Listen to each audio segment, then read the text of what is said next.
ইলশার মাছ। আর ইলিশ মাছ যেটি ফিড লাগে না, কিছু লাগে না, বারে ফিড লাগে না, খোল লাগে না, পানি লাগে না, খুদের ভাত লাগে না, সেই ইলশার মাছ 16 বছর হলে আমরা খালি জাটকা দেখতে পাচ্ছি। কি আর ফত্তালি বাজারত গেলে কয় হুজুর 2200 টাকা কেজি লিবেন আর 600 টাকা কেজি, তুই মুদিক খিলেলু। আমি মনের দুঃখে 1.5 কেজি ইলশা নেওয়ার জন্য বরিশাল গেছিলাম এই কয়েকদিন আগে।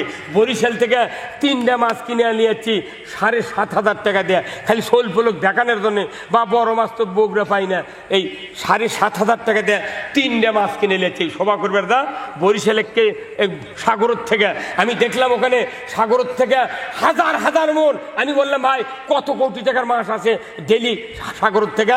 ওই বড় ব্যাপারী যায়, তাই বললো হুজুর আপনাকে চিনা চিনা লাগতেছে, আপনি কি ফেসবুকে ওয়াচ করেন নাকি? আমি ফেসবুকে করি না, সোবাদ করি। ও ছবি তুলে ফেসবুকে ছাড়িতে দেখতে, হুজুর আপনাকে তো চিনাতে। ভাই আমাকে একটা সত্য কথা কোন তো, একদিনে কত মাছ এই সাগরের থেকে বাংলাদেশে এই বরিশাল স্পটে চাঁদপুরে এগুলো ঢোকে? বলতেছে এই বরিশালে ঢোকে 100 কোটি টাকার মাছ প্রতিদিন, 100 কোটি টাকার মাছ খালি বরিশালে ঢোকে। তাহলে চাঁদপুরে কতদিন? চাঁদপুরে ইলশা সবচেয়ে দামি ইলশা, সেখানে আরো ঢোকে। তাহলে এই ইলশাগুলো যায় কোনটি করে দেয়? হ্যাঁ, এই ইলশা যেদিন খাওয়া বন্ধ করতে বাংলাদেশের মানুষ, সেই দিনটা ডায়াবেটিস বাড়িছে। এই ইলশা হলো ডায়াবেটিসের ওষুধ।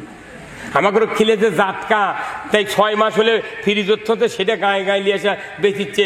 কামানের ওই কাঁটার মধ্যে ওই মাছ বসে গেছে, তুই মুদি খিলেলু তাজা তাজা বড় বড় মাছ 600 টাকা কেজি, আর আমাকে জাটকা খিলেলু 1400 টাকা কেজি।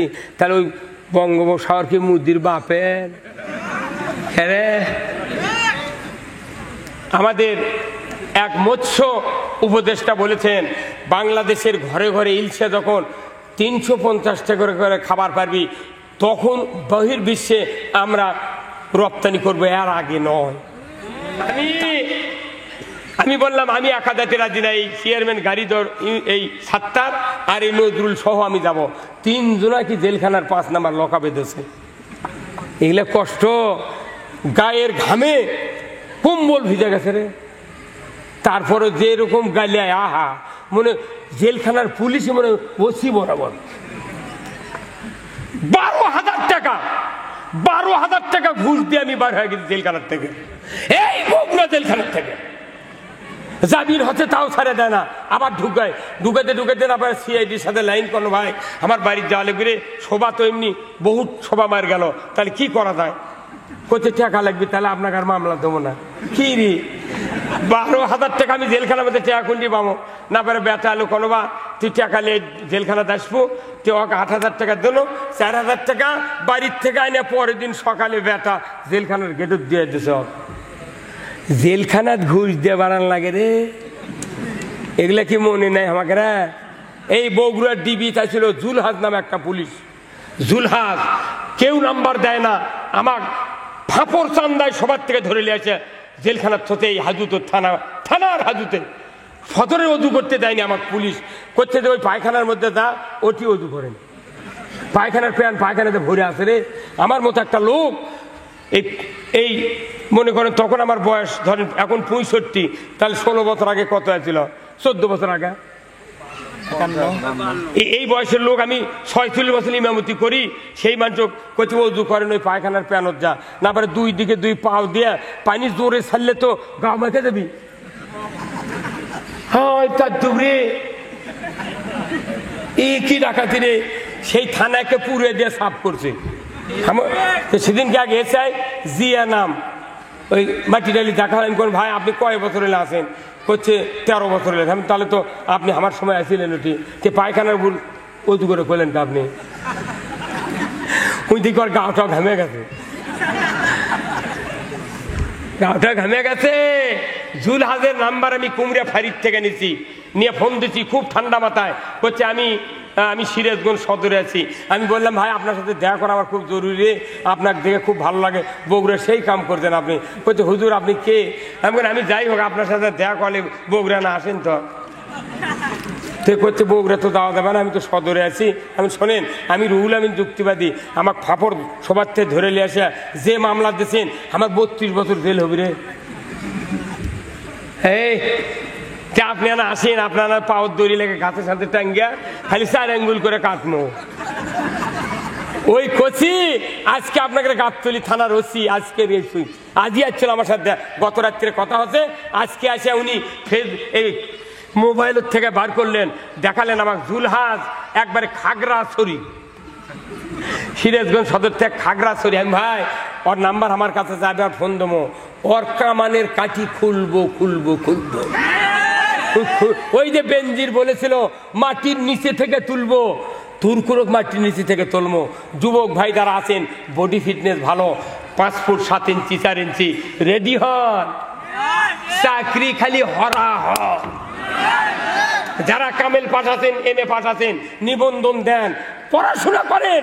বাংলাদেশে 26 লক্ষ ভারতের অফিসার আছে, তাদেরকে এক এক করে খাগড়াছড়ি ট্রান্সফার করে ওখান থেকে ধরে এনে বগুড়াতে বিচার করা হবে।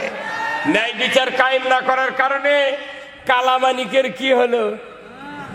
কথা কর, আমাদের দেশের যত মানুষের দুঃখ কষ্ট দিয়েছে, সব দুঃখ কষ্ট কালামানিকের কলার পাতা শুয়ে থাকা দেখে সব অসীম।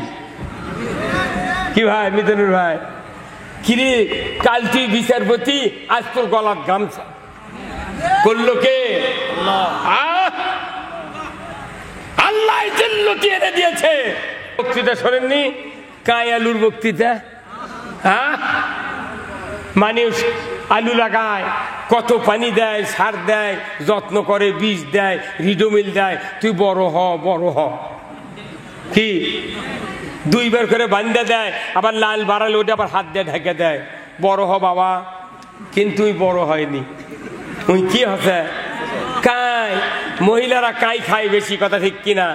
এখন ওই কাই গোল গোল কাই ধুয়ে নিয়ে এসে কয়রাত দিয়ে ভাজিয়া সেদ্ধ করে পাটার কাছে নিয়ে দেয়, মাও ভর্তা বানাচ্ছে। তখন পাটার বুক পানি দিয়ে মুছে শিল খাড়া করে ধসে ধুয়ে পাটার শীতানোর থসে শিল। এখন আলু 1 চামচ তুলে পাটার দেশে, কিছু আলু গড়ে দেয়, গোল জিনিস তো গড়ে যাবি তো। এখন ওই পাটা করছে, আলু করছে পাটা, ভাই শিল ভাই তুই ওকে ফোপাচ্ছ গে? কতক্ষণ ফোপাচ্ছ গে? করছে ভাই মালিক যা বলবি তাই আমার করা লাগবি। তখন মালিক, আপনার স্ত্রী, আপনার মা 2 হাত 2 দিক দিয়ে টান মারছে, যেগুলো ছিটে গেছিল ওটি মেশা খায়। হ্যাঁ, ঠিকির উপর যখন আসছে তখন করছে ভাই এইভাবে পিছুচ্ছ কে? করছে যে তো এতই তেল দিছে এই গারস্থ, তোকে এতই তেল দিছে, তুই বড় হ। তুই যদি বড় হলো নি, মাগুরে মাছ দিয়ে আলু ছিলে ডুমা করে জামায় পাক করে দিত, না হলে মজলিস করতো, আলু ছিলে তালের ঢাকুর দিয়ে পিষে ফাইন করে সেলা আলু ঘাটি দিত। তুই যেহেতু খেপে বড় হসনি, এটাই তোর শাস্তি। হ্যাঁ কথা কান, বাংলাদেশের মানুষ আর কাই হওয়া যাবে না, কাই হওয়া যাবে না। এবার আলু বড় হতে হবে। বাংলাদেশে বিশ্বের ইতিহাসে সহযোগিতা করেছেন আল্লাহ, সকলকে আপনি হায়াতের তয়বা দান করে দেন রব্বুল আলামিন। 18 কোটি ইমানদারের দেশ বাংলাদেশ, এ দেশটাকে আপনি কোরআনের জন্য কবুল করে নিন। ওয়া সাল্লাল্লাহু তাআলা আলা খায়রি খালকিহি মুহাম্মাদ ওয়া আলা আলিহি ওয়া আসহাবিহি আজমাইন ওয়া জাল আখির কালিমাতিনা ইনদাল মাউত লা ইলাহা ইল্লাল্লাহু মুহাম্মাদুর রাসূলুল্লাহ।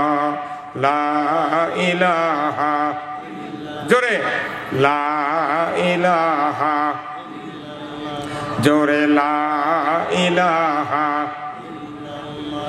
সময় থাকিতে বন্ধ ভেলা, কাজে লাগবে সন্ধ্যা বেলা। অগ্নি কুণ্ডে বাজাই ডঙ্কা, ইব্রাহিম খলিলুল্লাহ। লা ইলাহা, জোরে লা ইলাহা, জোরে লা ইলাহা। লা ইলাহা ইল্লাল্লাহু মুহাম্মাদুর রাসূলুল্লাহ সাল্লাল্লাহু আলাইহি সাল্লাম।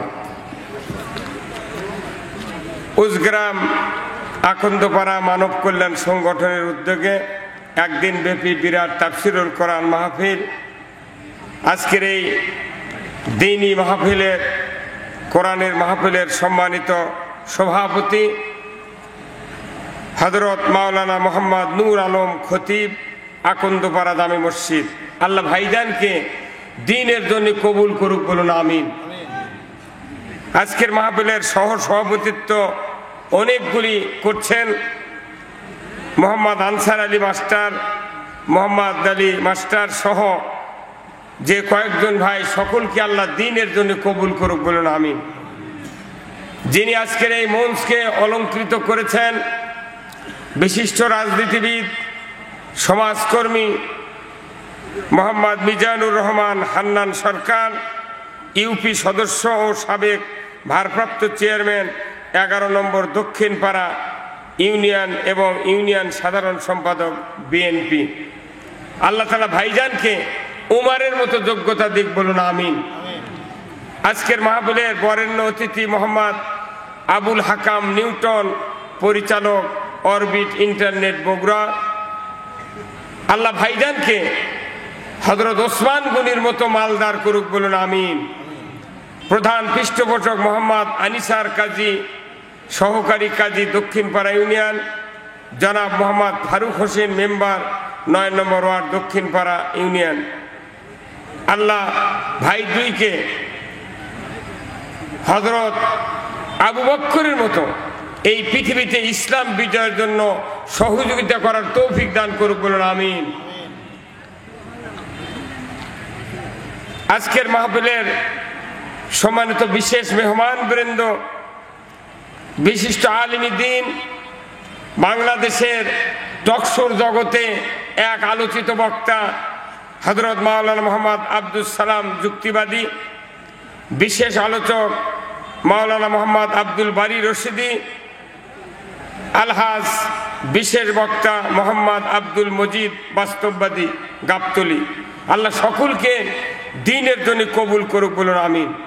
অনেকগুলি বিশেষ অতিথিবৃন্দ, আমন্ত্রিত অতিথিবৃন্দ সহ মাহফিল পরিচালনায় মাওলানা মোহাম্মদ আজিজুল ইসলাম রনি ভাই সহ মঞ্চে বসা সুধীবৃন্দ, সামনে বসা মুরব্বিনে কেরাম, হাজী সাহেবগণ, বিভিন্ন মসজিদের ইমাম, মুয়াজ্জিন, মুক্তাদি সহ বিভিন্ন রাজনৈতিক দলের নেতৃবৃন্দ, যুবক ভাইয়েরা, পর্দার অন্তরালে মা ও বোনেরা, কচি কাচারা, প্রাইমারি, মাদ্রাসা, হাই স্কুল, কলেজ, বিশ্ববিদ্যালয়ের শিক্ষক মহোদয়গণ, ছাত্র ভাইয়েরা, প্রচার মিডিয়ার সম্মানিত ভিডিওম্যান ভাইয়েরা এবং মাইকালা ভাইয়েরা, সবার প্রতি আমি আবার সালাম দিচ্ছি।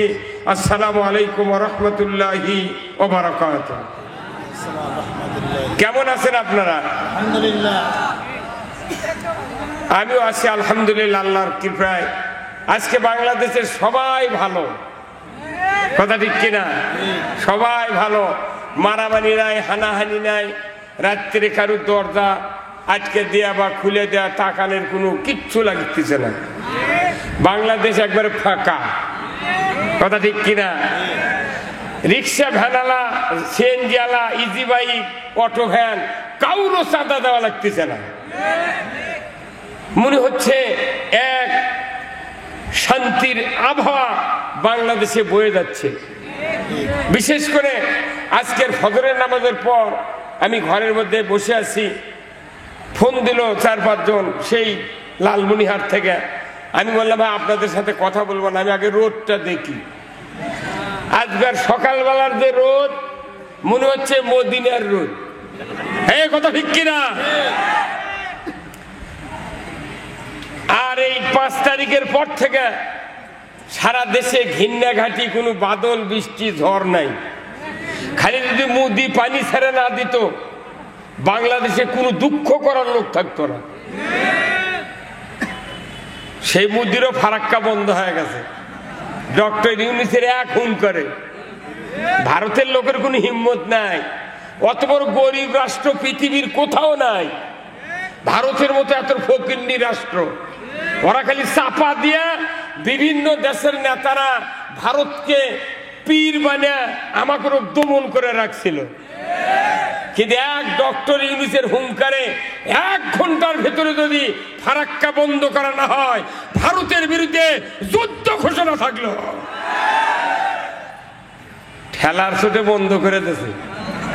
কথা কন, এর নাম বাংলাদেশ। বাংলাদেশের মধ্যে এত হকপন্থী লোক পৃথিবীর কোথাও নেই। বাংলাদেশের লোক দিয়ে সারা পৃথিবীর কলকারখানা, গার্মেন্টস, বিভিন্ন অফিস আদালত চলতেছে সারা পৃথিবীতে। লক্ষ লক্ষ লোক বাংলাদেশ থেকে বাহিরে আসে। সেই বাংলাদেশ আমরা পেয়েছি। আমরা কাউকে খাটো করব না। আমরা বাংলাদেশের মানুষ, কি ভাই কথা ঠিক কিনা? আমরা অনেক বক্তৃতা আজকে শুনলেন, আমরাও শুনেছি। আমার বক্তৃতা হবে বিকল্প বক্তৃতা, মানে অল্প কথা হবে, কাজ হবে বেশি। আমরা নামাজের বক্তৃতা শুনেছি, রোজার বক্তৃতা শুনেছি, পীরের খানকার বক্তৃতা শুনেছি, আলেম ওলামার বক্তৃতা শুনেছি, মসজিদ, মাদ্রাসা, দাড়ি, টুপি, উমরা, কোনো বক্তৃতা শোনা বাকি নেই। তারপরে দেশের শান্তি নেই। এখন বক্তৃতা সবচেয়ে জরুরি একটা বক্তৃতা, সেটা হলো ইসলামী রাষ্ট্রের সুফল আর ইসলামী রাষ্ট্র না থাকলে তার কুফল। কথা ঠিক কিনা? আমারই খুব দুঃখ হচ্ছিল, আল্লাহ যে বয়স হয়ে গেল, বাংলাদেশে কোরআনের রাজ দেখতে পাবো কি পাবো না, এই নিয়ে খুব দ্বিধা দ্বন্দ্ব ছিলাম। আপাতত বর্তমানে বোঝা যাচ্ছে কিছু কিছু মানুষ ইসলামের পক্ষে সকালবেলা উঠে কথা বলতেছে। আল্লাহ কেন বলতেছে? এটা আল্লাহ তাদের অন্তরের ভেতরেই ফিলিংস চালু করে দিচ্ছে। ওই কোরআনের রাষ্ট্রের সেন্টার কে ধরে দিচ্ছে? আল্লাহ। আল্লাহ খালি বলছেন, একদল মুমিন নেককার লোক তোমরা জমিনে তৈরি হও, আমি আল্লাহ তোমাদের এই জমিনের কর্তৃত্ব তোমাদের হাতে দিয়ে দেব। আপনাদের দায়িত্ব একদল নেককার সলে বান্দা জমিনে তৈরি হতে হবে। বাংলাদেশে দীর্ঘ 84 বছর ধরে একদল লোক, এক শ্রেণীর লোক, তারা ইসলামের কথা বলে যাচ্ছে। বলতে বলতে বলতে বলতে দেখা গেল বাংলাদেশের বহু লোক ইসলামের আবহাওয়া গ্রহণ করেছে, কিন্তু রাষ্ট্রশক্তি না থাকার কারণে ওই ইসলামের স্বাদ আমরা দেখতে পাই না। কথা ঠিক কিনা? বগুড়া মিষ্টির দোকান আছে, আকবরিয়া দোকান আছে, এশিয়া দোকান আছে, কোয়ালিটি আছে না? কোয়ালিটির বক্তৃতা, এশিয়ার বক্তৃতা, আকবরিয়ার বক্তৃতা যদি এখানে দাঁড়িয়ে দাঁড়িয়ে 24 ঘন্টা দেওয়া হয়, যে মৌচাক মিষ্টি এইরকম, সাদা মিষ্টি এইরকম, সন্দেশ এইরকম, দই এইরকম, আপনাদের কি স্বাদ উপভোগ করা যাবে? যেরকম যাবে। কখন যাবে? যখন আপনাকে একটা মিষ্টি দেওয়া হবে, 1 চামচ দই যখন আপনার মুখে ঢুকানো হবে, তখন বুঝবেন এশিয়ার মিষ্টি কি, আকবরিয়ার কি, আর কোয়ালিটির কি। যে ইসলাম কোরআনে আছে, এই ইসলাম শোনার জিনিস নয়, দেখার জিনিস নয়, এটা উপভোগ করার জিনিস। এখন এই উপভোগ করতে গেলে আমাদেরকে কিছু শর্ত আদায় করতে হবে। আপনাদেরকে আমি পরীক্ষা করব। সবচেয়ে জরুরি হলো ইসলামী রাষ্ট্র কায়েম করা। ইসলামী রাষ্ট্র কায়েম না করলে কোনো মানুষের ইবাদত কবুল হবে না। তো অযথা এত মাদ্রাসা করে, মসজিদ করে, বক্তৃতা করে, তাফসীর করে, টুপি মাথার দিয়ে হজ করে, উমরা করে, লাভ কি? হ্যাঁ, কথা কর, কোন লাভ আছে? লাভ নাই। আমি আপনাদেরকে আয়াত দিয়ে, হাদিস দিয়ে বুঝে দেবো। আমরা সব দেখেছি, একটাবার ইসলাম দেখতে চাই। তো ইসলাম দেখার আগে রসুলের নেতৃত্ব আগে মেনে নিতে হবে। কার নেতৃত্ব? আমার দেশে যত জনপ্রতিনিধি আছে, যত জনপ্রতিনিধি মেম্বার থেকে শুরু করে সেই মন্ত্রী পর্যন্ত, প্রধানমন্ত্রী পর্যন্ত, এই নেতৃস্থানীয় লোকেরা যারা জনগণের ভোটে নির্বাচিত হন এই দেশে, এই নির্বাচিত সদস্যগুলি যদি রসুলকে আদর্শ রাষ্ট্রনায়ক হিসেবে যদি মেনে নিতে পারত, আমার দেশে চুরি হতো না। আওয়াজ ধীরে হলো কেন? বাংলাদেশে চুরি হোক কি চান? বাংলাদেশে জানা হতো না, বাংলাদেশে ধর্ষণ হতো না, বাংলাদেশে কোনো দুর্নীতি হতো না, বাংলাদেশে কোনো মসজিদে স্যান্ডেল চুরি হতো না। অসুবিধা কি আমাদের? রসুলকে আদর্শ নেতা হিসেবে, সফল রাষ্ট্রনায়ক হিসেবে না মানার কারণে আজকে আমাদের এই দুরবস্থা। কত মানুষকে আমরা নেতা মানলাম, কিন্তু কোন নেতার আদর্শ আমাদের দেশে শান্তি দিতে পারে নাই। রাসূলকে আদর্শ রাষ্ট্রনায়ক হিসেবে আপনারা কি মেনে নিতে চান? কারা কারা একটু হাত তোলেন তো দেখি, কারা কারা?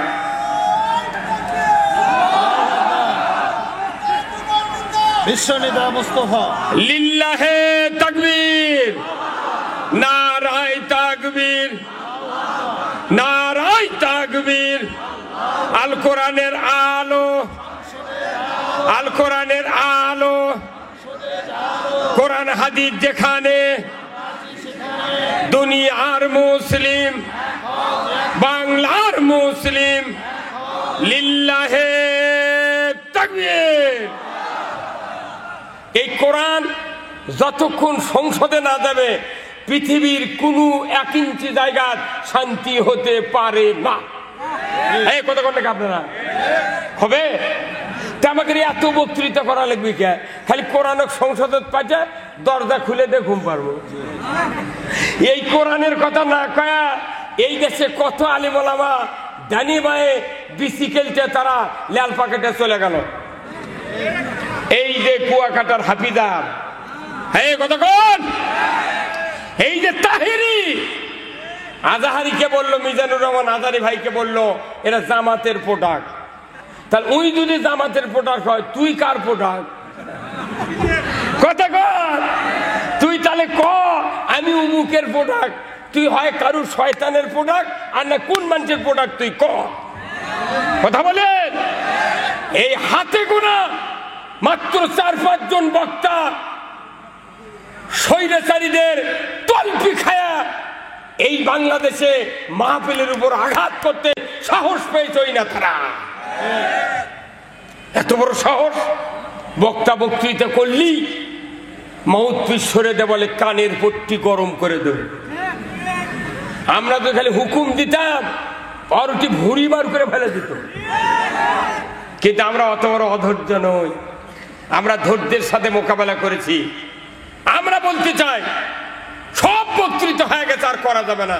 ইসলামী রাষ্ট্র কারা কারা চান? 2 হাত তুলে দেখান, দেখান,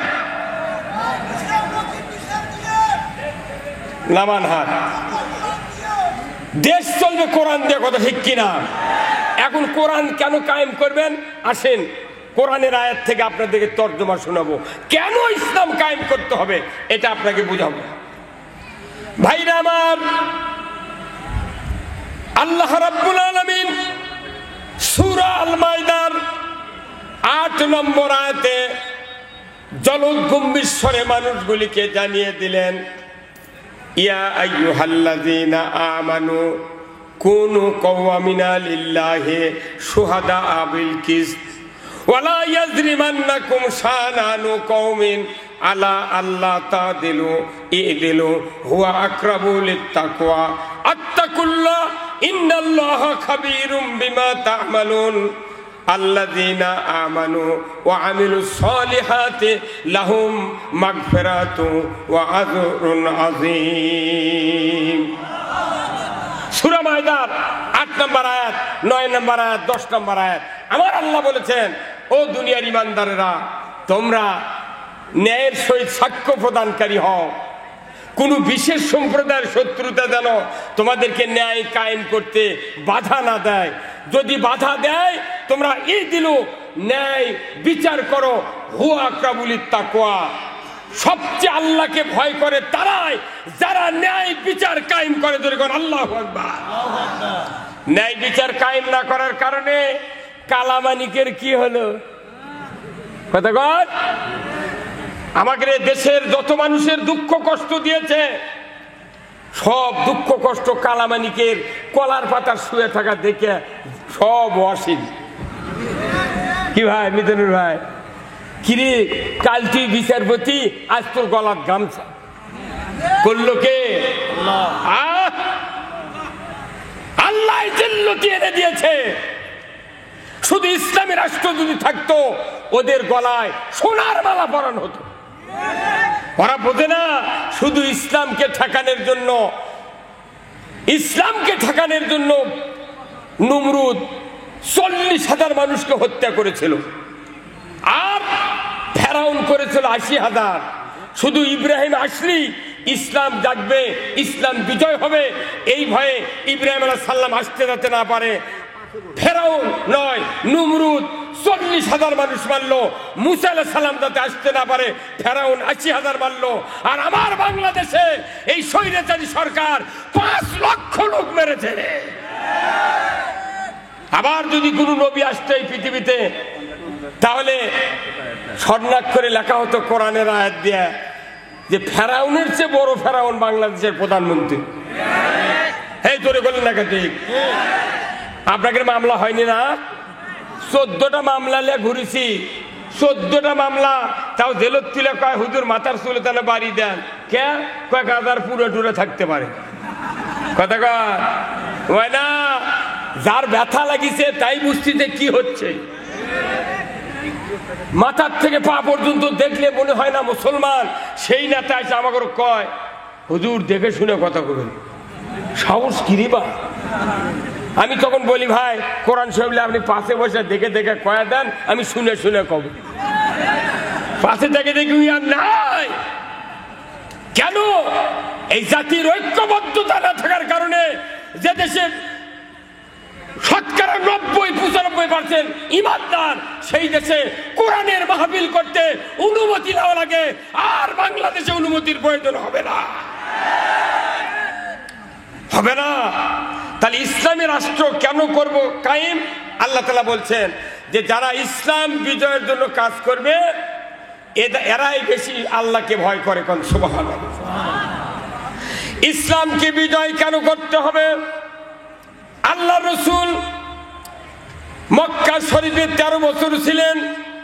11.5 বছর যখন তার জীবনটা অতিবাহিত হতে যাচ্ছে খাবার চত্বর দিয়া, হঠাৎ করে কাফেরের অত্যাচারে নির্যাতনে অনেক সাহাবীরা তারা শহীদ হয়ে গেলেন, নির্যাতিত হলেন। অনেক বিপদ মুসিবত, মারপিট, জুলুম, নির্যাতন তাদের উপরে নেমে আসলো। আল্লাহর নবীকে সাহাবীরা বলেন, ইয়া রাসূলুল্লাহ, এত অত্যাচার নির্যাতন, আল্লাহর কি সাহায্য এসে যাবে না? আল্লাহ কি সাহায্য করবেন না? চতুর্দিকের আবেদন করতে করতে আল্লাহর রাসূল চিন্তা করলেন, লোকালয়ে থাকলে তো আমার কাছে সবাই আবেদন করে, আমি আর লোকালয়ে থাকবো না। কাবার মাথা ভেগিয়া কাবা শরীফের ছায়ার নিচে উনি কম্বলটা বগলের তলে দিয়ে একটু আরাম ফরমাচ্ছেন। এমন সময় হযরতে খাব্বাব রাদিয়াল্লাহু তাআলা আনহু রাসূলের সামনে হাজির। রাসূলকে বললেন, ইয়া রাসূলুল্লাহ, মাতা নাসরুল্লাহ, আল্লাহর সাহায্য কি আসবে না? ইয়া রাসূলুল্লাহ, আমরা মার খেয়ে জুলুম নির্যাতনে শেষ হয়ে যাচ্ছে, আমরা কি, আমাদের উপর কি আল্লাহর সাহায্য আসবে না? নবীজি কম্বল থেকে একটু সোজা হয়ে বসলেন। উনি বললেন, খাব্বাব, তুমি এত অধৈর্য হচ্ছ কেন? আমাদের পূর্বে যারা কোরআনের দাওয়াত দেয়নি, তারা ইসলামের দাওয়াত দিয়েছেন, ওই লোকগুলিকে কাউকে করাত দেয়া দ্বিখণ্ডিত করা হয়েছে, কাউকে আগুনের কুণ্ডুতে ফেলে দেওয়া হয়েছে, কাউকে ফাঁসির মঞ্চে দাঁড়িয়ে তাকে শহীদ করে দেওয়া হয়েছে, লোহার চিরুনি দিয়া শরীর থেকে গোশতগুলি টেনে টেনে নিচে নামিয়ে দেওয়া হয়েছে। তারপরেও তারা এক চুল পরিমাণ দিনের রাস্তা থেকে সরে যায় না। হে খাব্বাব, এত তাড়াহুড়ো করছো কেন? সেদিন বেশি দূরে নয়, সেদিন বেশি দূরে নয় যেদিন সানা থেকে ইয়ামিনের রাজধানী সানা আর হাজরামউত কাবার দরজার থেকে শুরু করে ইয়ামিনের রাজধানী সানা 1250 কিলোমিটার রাস্তা। একজন যৌবনের লাবণ্যতা নিয়ে একজন যুবতী মহিলা সোনার অলংকার পরিহিত অবস্থায় একা একা দীর্ঘ পথে যাবে, আবার আসবে রাতের অন্ধকারে। কোনো চোরের ভয় থাকবে না, ধর্ষকের ভয় থাকবে না, ডাকাতের ভয় থাকবে না, কোনো রকমের কোনো ভয় থাকবে না। শুধু লা ইয়াখাফু ইল্লাল্লাহ, আল্লাহ ছাড়া কারো ভয় থাকবে না। সেদিন বেশি দূরে নয়, ঠিক ওই দিনের যে পরিস্থিতি হয়েছিল রসুলের উপর, আজকে সারা বাংলাদেশ 5ই আগস্টের আগ পর্যন্ত দীর্ঘ 16 বছর সারা বাংলাদেশ জেলখানায় পরিণত হয়ে গিয়েছিল। একবার পুরো জেলখানা, কেউ বাঁচে নাই। কেউ যে কথা বলেছে তারই অপরাধ, কথা ঠিক কিনা?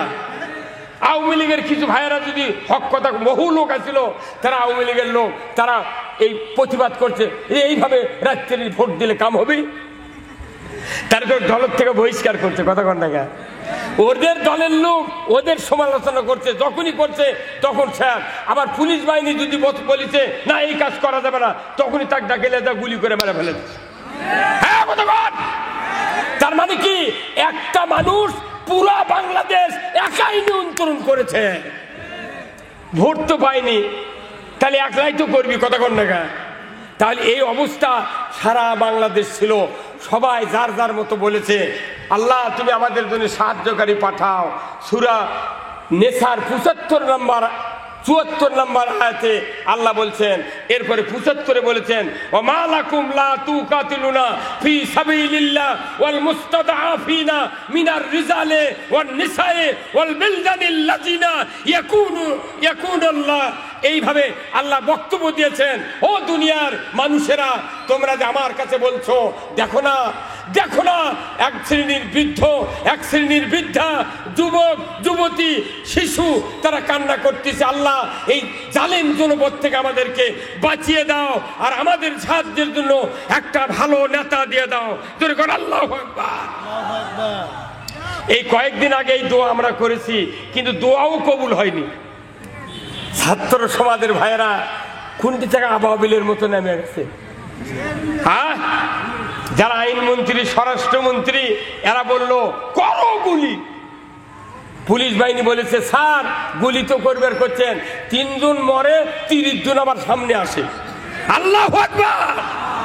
এটা খালি ছাত্র সমাজ নয়, ওই বদরের যুদ্ধের মতো, উহুদের যুদ্ধের মতো আল্লাহ ফেরেশতা দিয়া বাংলাদেশে সাহায্য দান করেছেন। এই কথাটা তখন প্রেক্ষাপট, রসুলের প্রেক্ষাপট এক হয়েছিল। কথা ঠিক কিনা? যখন এই কথা বললেন রসুল যে খাব্বাব আর তাড়াহুড়ো করো না, অচিরে এই দিন আসবে যেদিন একজন যুবতী সোনার অলংকার পরিহিত অবস্থায় রাতের অন্ধকারে 1250 কিলোমিটার পথ এইভাবে যাবে, আসবে। লা ইয়াখাফু ইল্লাল্লাহ, আল্লাহর ভয় ছাড়া কারো ভয় থাকবে না। জোরে কোন আল্লাহু আকবার। এখন সেই পরিস্থিতি, এখন আল্লাহ তাআলা রসুল যখন এই কথা বললেন, আল্লাহ তাআলা জিবরাইলকে পাঠিয়ে দিয়ে বললেন, যাও জিবরাইল, আমার হাবিবের কাছে একটা বক্তব্য নিয়ে যাও, একটা দোয়া নিয়ে যাও, এই দোয়া যেন আমার কাছে করে। ধরে কোন সুবহানাল্লাহ। সেই দোয়াটা কি? সূরা বনী ইসরাইলের দোয়া। আল্লাহ বললেন ওয়াকুর রব্বি আদখিলনি মুদখালা সিদকিন ওয়াখরাজনি মুখরাজা সিদকিন ওয়াজআলনি মিন লাদুনকা সুলতানান নাসীরা। রসুল বলছেন যে ন্যায়পরায়ণ শাসক আল্লাহর ছায়া সদৃশ্য, যে বা যাহারা ন্যায়পরায়ণ শাসক কায়েমের বিরোধিতা করবে তারা যেন স্বয়ং আল্লাহর বিরোধিতা করলো। কি হুজুর? হ্যাঁ, তাহলে ইমামরা যদি আমরা এই হাদিসটাই যদি বয়তুল মোকাররম থেকে শুরু করে এই উজগ্রামের ইমাম পর্যন্ত যদি 5,12,000 মসজিদের ইমামরা সানি খুতবার এই হাদিসটা যদি আমরা বুঝাতে পারতাম জাতিকে, আজ 100 বছর আগে এই দেশে কোরআনের পার্লামেন্ট কায়েম হয়ে যেত। আমি মসজিদে নামাজ পড়ে দেয় ইসলামী রাষ্ট্রের বিরোধিতা করি, তাহলে আল্লাহ নবী বলছেন তাহলে তোমার আল্লাহর সাথে বিরোধিতা করা হলো। অতএব আল্লাহর সাথে বিরোধিতা করলে বলুন তো আমার নামাজ, আমার কুরবানি, আমার রোজা, আমার ইতিকাফ, আমার উমরা, আমার হজ, আমরা দান খয়রাত কে কবুল করবে? কেউ কি কবুল করার আছে? তাহলে এই কথাটা আরবিতে ইমাম সাহেব আমরা বলি, কিন্তু জনগণ বুঝবেন দেই না। কোন মসজিদের মোতাল্লিও কয় না হুজুর এক কথা বারবার ডেলি পড়েন, কারণ কি?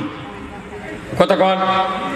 আমাদের ওটি এক ইমাম ছিল, সেই ইমাম করছে কি প্রতিদিন মোনাজাত বলে রব্বি হাবলি মিনাস সলিহিন, রব্বি হাবলি মিনাস সলিহিন। এখন লোকেরা জিজ্ঞাসা করছে হুজুর আপনি 11 বছর হলে একই মোনাজাত করেন, ব্যাপার কি? আর মানে জানেন? করছে আমি মানে দেখিনি। তো ওই লোকটা আবার আরেক মৌলবীর থেকে শুনে আসা করছে হুজুর আপনি যে মোনাজাত করেন এর মানে হলো যে আল্লাহ তুমি আমাকে নেককার সন্তান দাও। তা আপনার কি সন্তান হয়নি এখনো? করছে 11টা। কয় না 11টা সন্তান। তাহলে 11টা সন্তান যদি তোমার হয়, কইছে আমি যদি এই মোনাজাত আগে যদি অর্থ জানতাম যে মনে আর দোয়া করল হলে। কথা কয় আমরা কোরআন পড়ি, হাদিস পড়ি, বক্তৃতা করি, শুনি, কিন্তু আসল গুরুত্ব আমরা বুঝতে পারি না, বুঝতেও দেওয়া হয় না। কথা ঠিক কিনা? এই মাত্র 1 মাস আগে কোরআনের বিপ্লবী একটা কথা বলার সাহস আমাদেরকে দেয় নাই, মনে ফিক্সেশন করে দেয়। এই কথা বলো মসজিদের ইমামগুলোকে কুকুর করে ফেলে দিয়েছিল। বাপরে না কথা কবার লাগতি মোতাল্লি গলা খাগার দেয়। তখন ইমাম সাহেব তাকায়, কেরে মোতাল্লির গলার আওয়াজ। তখন মোতাল্লি চোখ দিয়ে কয় হুজুর কি করছো? কি সব জায়গার দখল হয়ে গেছিল। আমি ওই ভাইদেরকে বলবো ভাই আপনাদেরকে উদাত্ত আহ্বান জানাই, যে গ্রুপে থাকেন না কেন আমরা জাতিতে বাংলাদেশি, আর আমরা ইমানদারের দাবিদার। কথা ঠিক কিনা? এদেশে ইসলাম যদি বিজয় হয় দুনিয়ার কোন মানুষের অশান্তি থাকবে না। এই কয়েক বছর 2.5 বছর হচ্ছে আফগানিস্তান, 2.5 বছরের ভেতরে আফগানিস্তানের মতো অর্থর দাম, এত মুদ্রার দাম পৃথিবীর কোন রাষ্ট্রে নেই। আপেল, বেদানা, ডালিম এইগুলি বেচে, আঙ্গুর বেচে তারা দেশ চালাচ্ছে, খনিজ সম্পদ সব আছে। আল্লাহু আকবার। আল্লাহ কোরআনে বলছেন লা ফাতাহানা আলাইহিম বারাকাতুম মিনাস সামাই ওয়াল আরদ। আসমান জমিনের বরকতের দরজা তখনই খুলে দেওয়া হবে যখন তোমরা জমিনে আমাকে ভয় করার আইন কায়েম করবে। আপনারা জানেন না হযরত হানজালা রাদিয়াল্লাহু তাআলা আনহু উনি উহুদের যুদ্ধের জন্য প্রস্তুতি নিচ্ছিলেন। আল্লাহ রসুলের সামনে বললেন ইয়া রাসূলুল্লাহ আমি যুদ্ধ করতে চাই। রসুল বললেন তুমি তো বালিগ হয়েছো, তোমার এখন যুদ্ধ করার যাওয়ার দরকার নাই, তুমি বিবাহ করো। উনি রাত্রি বিবাহ করলেন। সেই রাত্রি উহুদের ময়দানে যুদ্ধ শুরু হলো। উনি বাসর ঘর উদযাপন করলেন। ভোর রাতে হাম্মাম খানায় গেলেন। যাওয়ার পরে মদিনার অলিতে গলিতে খবর হচ্ছে কুতিলা মুহাম্মদ, কে আছো কোথায় যুবক ইমানদার, তরবারি নিয়ে যুদ্ধের ময়দানে উহুদে হাজির হবে। যদি হাজির হতে পারো ইসলাম টিকবে, নসে টিকতে পারে না। উনি তরবারি স্ত্রীকে বললেন তুমি আমাকে যুদ্ধের পোশাক পরিয়ে দাও, তরবারি দাও, আমি যুদ্ধে যাব। ওনার স্ত্রী বললেন প্রাণের স্বামী আপনার উপর গোসল ফরজ, গোসল করেন, আমি তরবারি দেব, যুদ্ধের পোশাক পরিয়ে দেব, আপনি উহুদের ময়দানে যাবেন, আমার আপত্তি নাই। উনি বললেন গোসল করতে গিয়া যদি আল্লাহর নবী শহীদ হয়ে যায়, ইসলাম যদি পরাজিত হয়ে যায়, কিয়ামতের দিন আমাকে আসামির কাঠগড়ায় দাঁড়াতে হবে। স্ত্রী তুমি তরবারি দাও, পোশাক দাও, আমি যাব উহুদের ময়দানে নবীজির পক্ষে, ইসলামের পক্ষে তরবারি ধরে যুদ্ধ করব। উনি যুদ্ধের পোশাক পরিয়ে দিলেন, তরবারি হাতে দিলেন, চলে গেলেন উহুদের প্রান্তরে গিয়া রসুলের সাথে সাক্ষাতের আগে যুদ্ধের ময়দানে নেমে গেলেন। যুদ্ধ করতে করতে এক পর্যায়ে উনি শাহাদাত বরণ করলেন। শেষ পর্যন্ত দেখা গেল মদিনায় খবর চলে গেল ওনার স্ত্রীর কাছে, ওগো হানজালার স্ত্রী তোমার স্বামী শাহাদাত বরণ করেছেন, তাড়াতাড়ি করে তুমি খোঁজ খবর নাও। উনি দৌড়ে চলে গেলেন, যা খুঁজতে খুঁজতে রসুলের তাঁবুর ভেতরে চলে গেলেন। হুজুর বলুন তো আমার স্বামী উপর গোসল ফরজ ছিল, গোসল করে নাই, যুদ্ধে শাহাদত বরণ করেছেন। আমার স্বামীর উপর গোসল ফরজ ছিল। আমি জানি শহীদদেরকে রক্তাক্ত অবস্থায় আপনি দাফন করেন, আমি স্বামীকে আমার সামনে দিয়ে দেন, আমি তাকে গোসল করায় দেব, তারপরে আপনি দাফন করবেন। রাসূল বললেন, হানজালার স্ত্রী, আমি হানজালাকে দেখি নাই, কখন সে এসেছে? উনি বললেন, আল্লাহি, আল্লাহর কসম, স্বামীকে তরবারি দিয়েছি, যুদ্ধের পোশাক দিয়েছি, আপনি তাড়াতাড়ি করে আমার স্বামীর কোষটা নেন। আল্লাহর রাসূল সাহাবীদেরকে বললেন, উহুদের ময়দানে কতজন শহীদ হয়েছে একটু দেখো। এক এক করে 69 জন সাহাবীর লাশ উহুদের ময়দানে কাতারবন্দি করে শোয়া দিলেন। আল্লাহর নবী নিজে দেখলেন, অবজার্ভ করলেন, 69 জন শহীদের ভেতরে ওই হযরত হানজালার লাশটা দেখতে পেলেন না। আমির হামজা শহীদদের ইমাম 70 টুকরা করেছিল, যদি বলুন ঠিক কিনা? ওই জালিম কাফির আবু জাহেল ওই বদরের যুদ্ধে শহীদ কতল হয়েছিল, তার রাগ আমির হামজার উপর উহুদের ময়দানে ধরেছিল। তার কলিজা, বুক ফেরে কলিজাটা আবু জাহেলের স্ত্রী হেন্দারা মুখে দিয়েছিল, চিবিয়ে চিবিয়ে খেয়েছিল। তার লাশটা চটে করে একত্রিত করে দেখা গেল এক এক করে 69 জন শহীদের লাশ, হযরত হানজালার লাশ নাই। আল্লাহর নবী একবার শহীদদের দিকে তাকালেন, আর একবার আসমানের দিকে নজর করলেন। আল্লাহ বুঝতে পারলেন, ও জিবরাইল, আমার হাবিব আমার কাছ থেকে খবর চাই, তাড়াতাড়ি করে যাও, আমার হাবিবের কাছে খবরটা পৌঁছে দাও। উহুদের ময়দানে যে হানজালা ফরজ গোসল করে নাই, 3টা ফরজ আদায় করে নাই, ফজরের নামাজ পড়ে নাই, 2টা ফরজ আদায় করে নাই, 5টা ফরজ তরক করে যে হানজালা তরবারি নিয়ে আল্লাহর দ্বীন কায়েমের জন্য, ইসলাম টিকে রাখার জন্য উহুদের ময়দানে যুদ্ধে শহীদ হয়ে গিয়েছেন, এই লাশটা 4র্থ আসমানে হাউজে কাউসারের পানি দিয়া গোসল করা দিচ্ছে জান্নাতি ফেরেশতারা। তাহলে বোঝেন, নামাজের চেয়ে বড় ফরজ হলো আল্লাহর আইন চালু করা, জোরে বল ঠিক কিনা? রোজার চেয়ে সবচেয়ে বড় ফরজ হলো আল্লাহর দ্বীন কায়েমের যুদ্ধ করা। বদরের প্রান্তরে 17ই রমজান যুদ্ধ হয়েছিল, বদরের প্রান্তরে 17ই রমজান যুদ্ধ হয়েছিল। আল্লাহ রসুলকে ওহী দিয়ে বলে দিলেন, হে মুহাম্মদ, সমস্ত সাহাবীরা যেন রোজা ছেড়ে দেয়, কারণ 1000 কাফের আসতেছে, ওই 1000 কাফেরেরা খেয়ে দে শক্তি নিয়ে বদরের প্রান্তরে নামবে। আপনার সাহাবীরা না খেয়ে বদরের প্রান্তরে যদি নেমে যায়, যুদ্ধে পরাজিত হলে ওই মদিনার ইসলামী রাষ্ট্র তারা দখল করবে, জোরে বলুন ঠিক কিনা? 17ই রমজান বদরের যুদ্ধের সময় রোজা ছেড়ে দিলেন। আল্লাহু আকবার। এক রোজা যদি কেউ ইচ্ছা করে ছেড়ে দেয়, 60টা রোজা করা লাগে, কথা ঠিক কিনা? এক রোজা যদি কেউ ছেড়ে দেয়, 60টা রোজা করতে হবে। আবার একটা রোজা যদি বন্ধ করে যদি পরে কালকে করবো আর এক রোজা, তাহলে আবার 60টা করা লাগবে। এত কঠিন হুকুম। বদরের যুদ্ধে রোজা ছেড়ে দেয়া 313 জন সাহাবী যুদ্ধ করলেন। আমার ভাইয়েরা, বদরের যুদ্ধে যারা যুদ্ধে অংশগ্রহণ করেছিলেন, রসুল বলেছেন এই বদরের তামাম যোদ্ধারা বিনে হিসেবে জান্নাতে যাবে। তাহলে রোজার চেয়ে ইসলাম বিজয়ের কাজ সবচেয়ে দামি, নামাজের চেয়ে ইসলাম বিজয়ের কাজ সবচেয়ে দামি, আপনার গোসলের ফরজের চেয়ে দ্বীন কায়েমের যুদ্ধ সবচেয়ে দামি, কথা ঠিক কিনা? বলুন তো, আমাদের এই বডিটা পৃথিবীতে জীবিত রাখার জন্য কয়টা ফরজ? আমি যে বেঁচে থাকবো, আল্লাহ হায়াত দিয়েছে, আমাকে সুস্থ অবস্থায় বেঁচে থাকার জন্য কয় ফরজ? শোনেননি? ওযুর কয় ফরজ?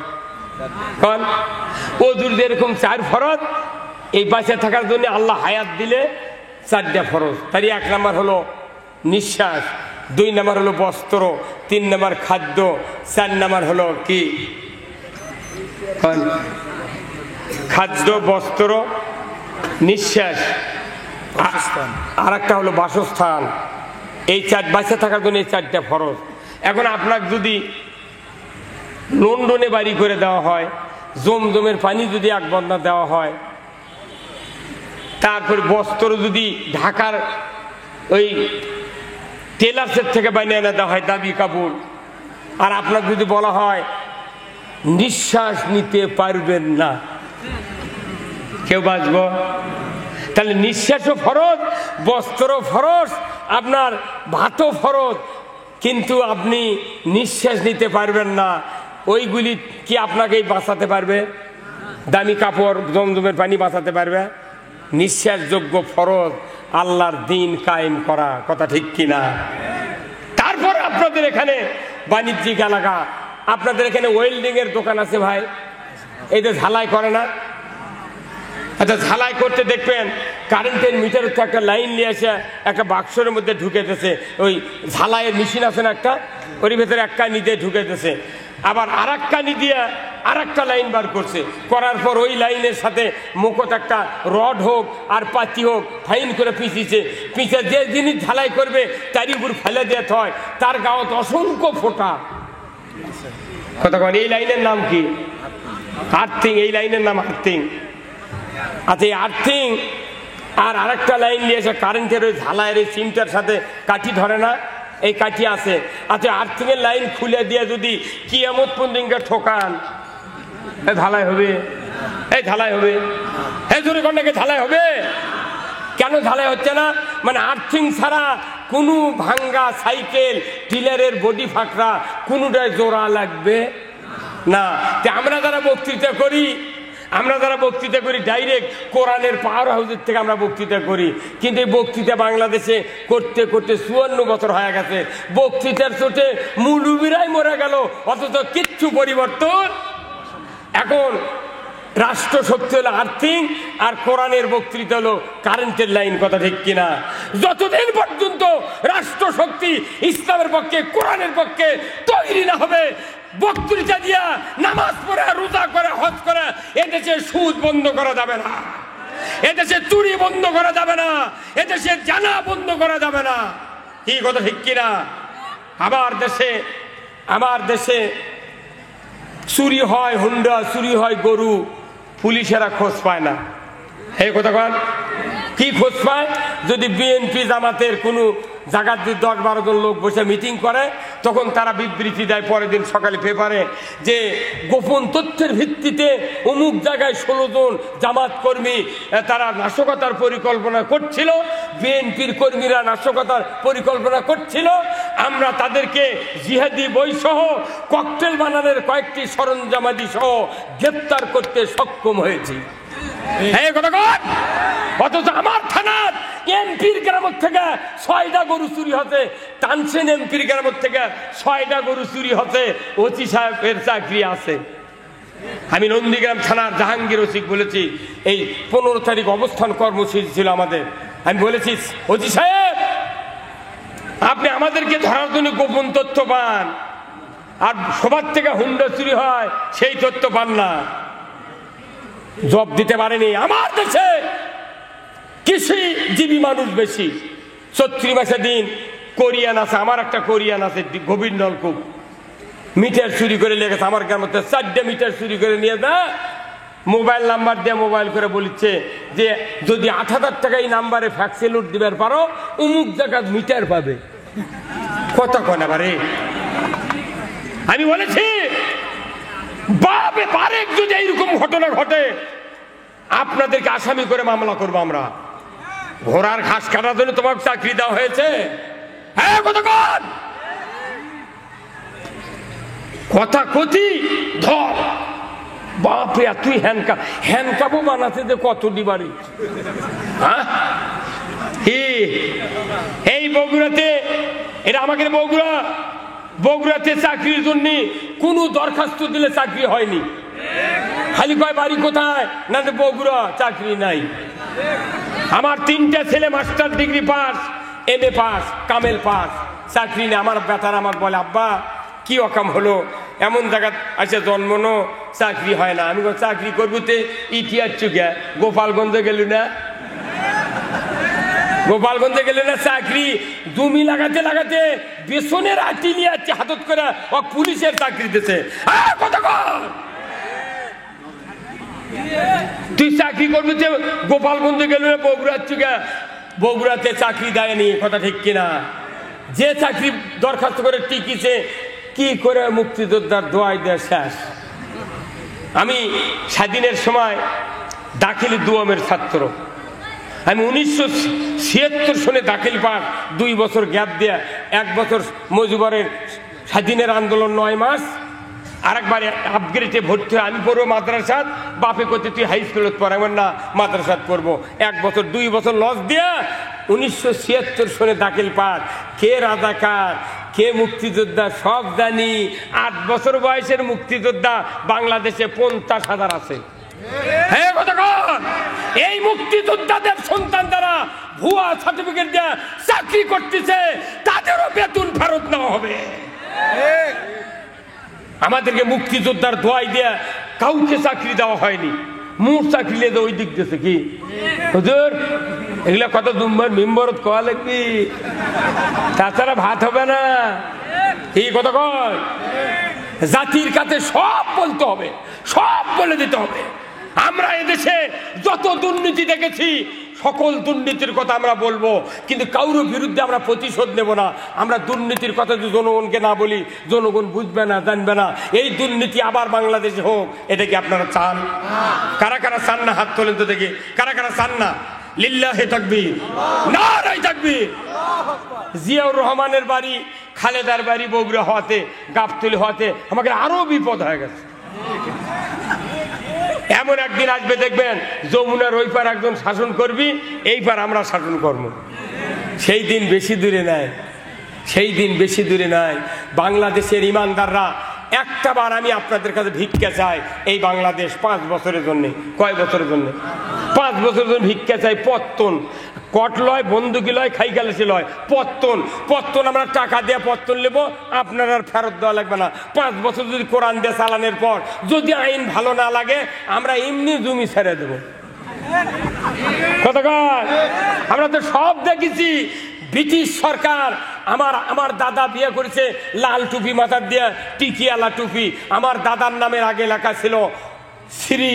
আমার এই ভারতবর্ষের ইমানদারেরা 8 আনা মাসে খাজনা দেশে দাড়ি। ব্রিটিশ সরকার দাড়ি রাখা হারাম করছিল, 8 আনা করে খাজনা দেশে, তাও দাড়ি রেখেছে। আল্লাহু আকবার। তে দাড়ি, এই দাড়ি টুপি আর সিঁড়ি উৎখাত করতে 47-এ যুদ্ধ হয়েছে। কতক্ষণ? এইবার আবার যখন পাকিস্তান হলো, পাকিস্তানের আইয়ুব খান বলল আমরা ইসলাম কায়েম করব। এই বিশ্বাসঘাতকেরা, এই শোষকেরা 24 বছর দেশ শাসন করেছে, কিন্তু বৈষম্য করে আমার দেশের কুষারের চিনি হয়, এই চিনি আমাকে 5 শিকার খিলায়, আর ওরা খায় 4 আনা স্যার। শেখ মুজিব বলল বাঙালি জাগতে হবে। জাগলাম। এখন 5 শিকার চিনি 160। এই কথা কন। আবার করছে বাঙালি জাগো। জাগলাম। 4.5 টাকার নাই বেলি লুঙ্গি 1400 টাকা। 7.5 টাকার এসমুডোরা শাড়ি আমি নিজে কিনেছি। 7.5 টাকা দিয়ে 1 মণ ধান বেচেছি। 7.5 টাকা দিয়ে আমি শাড়ি কিনেছি আমার মায়ের জন্য। আমরা 7 ভাই 1 বোন, আমি নিজে বাজার করেছি। 7.5 টাকা দাম একটা শাড়ি। সেই একটা শাড়ির এখন দাম 2750 টাকা। জাগার খুব ভালো হয়নি। যতই জাগেন, ইসলাম লিয়া না জাগলে খালি পিসপি। ওই আমার একটা বক্তৃতা শোনেননি, কাই আলুর বক্তৃতা? হ্যাঁ, মানুষ আলু লাগায়, কত পানি দেয়, সার দেয়, যত্ন করে, বীজ দেয়, রিডোমিল দেয়, তুই বড় হ, বড় হ। কি 2 বার করে বান্ধা দেয়, আবার লাল বাড়ালে ওটা আবার হাত দিয়ে ঢেকে দেয়, বড় হ বাবা। কিন্তু বড় হয়নি। ওই কি হচ্ছে? কাই। মহিলারা কাই খায় বেশি, কথা ঠিক কিনা? এখন ওই কাই, গোল গোল কাই ধুয়ে নিয়ে এসে কয়রাত দিয়ে ভাজিয়া সেদ্ধ করে পাটার কাছে লিয়ে দেয়। মাও ভর্তা বানাচ্ছে, তখন পাটার বুক পানি দিয়ে মুছে শিল খাড়া করে ধসে ধুয়ে পাটার শীতানোর থসে শিল। এখন আলু 1 চামচ তুলে পাটার দেশে, কিছু আলু গড়ে দেয়, গোল জিনিস তো গড়ে যাবি তো। এখন ওই পাটা করছে, আলু করছে পাটা। ভাই শিল ভাই, তুই ওকে ফোপাচ্ছ গে? কতক্ষণ ফোপাচ্ছ গে? করছে ভাই মালিক যা বলবি তাই আমার করা লাগবি। তখন মালিক আপনার স্ত্রী আপনার মা দুই হাত দুই দিক দিয়ে টান মারছে, যেগুলো ছিটে গেছিল ওটি মেশা খান।